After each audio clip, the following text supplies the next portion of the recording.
How far does China have to go? How much more repression? How big a trade deficit and loss of jobs for the American worker? And how much more dangerous proliferation has to exist before members of this House of Representatives will say, I will not endorse the status quo? As I mentioned, it's about jobs, proliferation, and human rights. And there are those who say we shouldn't link human rights and trade and proliferation and trade. I disagree.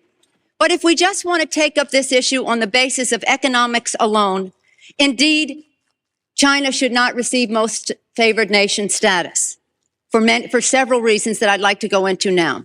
I'd like to call the attention of our colleagues to this chart on the status quo that the business community is asking each and every one of us to endorse today. Right now, we have a $34 billion trade deficit with China, the 1995 figure. It will be over $40 billion for 1996. Since the Tiananmen Square massacre, this figure has increased 1,000%, from $3.5 billion then to about $34 billion now. In terms of tariffs, I think it's interesting to note that the average U.S. MFN tariff on Chinese goods coming into the United States is 2%, whereas the average Chinese MFN tariff on U.S. goods going into China is 35%. Is that reciprocal? On exports, China only allows certain industries into China, of U.S. Industries into China, and therefore only 2% of U.S. exports are allowed into China. On the other hand, the U.S. allows China to flood our markets with a third of their exports, and that'll probably go over 40%. And it's limitless because we have not placed any restriction. In terms of jobs, this is the biggest and cruelest hoax of all. Not only do we not have market access, not only do they have prohibitive tariffs, not only are our exports not let in very specifically, but China benefits with at least 10 million jobs from U.S.-China trade. The president in his statement requesting this special waiver said that China trade supports 170,000 jobs in the United States, 170,000 jobs, whereas our imports from China support 10 million jobs at least. Fact is that U.S.-China trade is a job loser. And one of the reasons that it is because well, first let me just make another point, and that is that our colleagues on the other side of this issue will say that trade with China, exports to China have increased 3 times in the last 10 years. They have.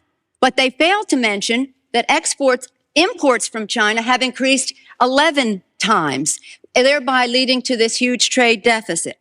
The other issue, in addition, if intellectual property is a $2 billion, $3 billion loss, technology transfer is in the hundreds of billions of dollars. If you want to sell to China, your products into China, the Chinese insist that you open a factory there. They misappropriate your technology, open factories of their own, and then say to you, now we want to see your plan for export. That's as simply as I can say it briefly.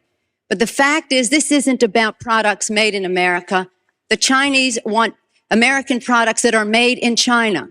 And the most serious of these transfers of technology are in the airline industry, where Boeing tail sections of the Boeing 737s were mostly made in Wichita, Kansas.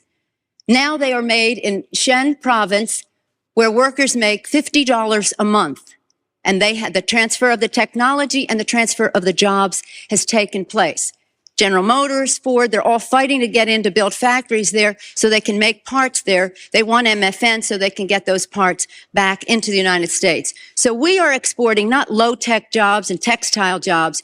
We're exporting our technology. Now, if you take a country the size of China with the very cheap, and in some instances, slave labor, the lack of market access, the rip-off of our intellectual property, the transfer of technology, a country that is not willing to play by the rules in any respect in this trade relationship, you have a serious threat not only to our relationship, but to the industrialized world. And if there's one message that I want our colleagues to understand today and our constituents, is that on this day, your member of Congress could have drawn the line to say to the President of the United States, Do something about this U.S.-China trade relationship that is a job loser for the United States. And this brings us to the point that others have said, well, we can't isolate China. Do you think for 1 minute that with 10 million jobs at least, and $35 billion and be over $40 billion this year in a trade surplus, all those billions of dollars in surplus, that the Chinese are going to walk away? Where are they going to take 35 to 40% of their exports? Who's going to buy them? This is what sustains the regime. The funding and the jobs. They can't have those people out of work. They have to be at work exporting to the United States.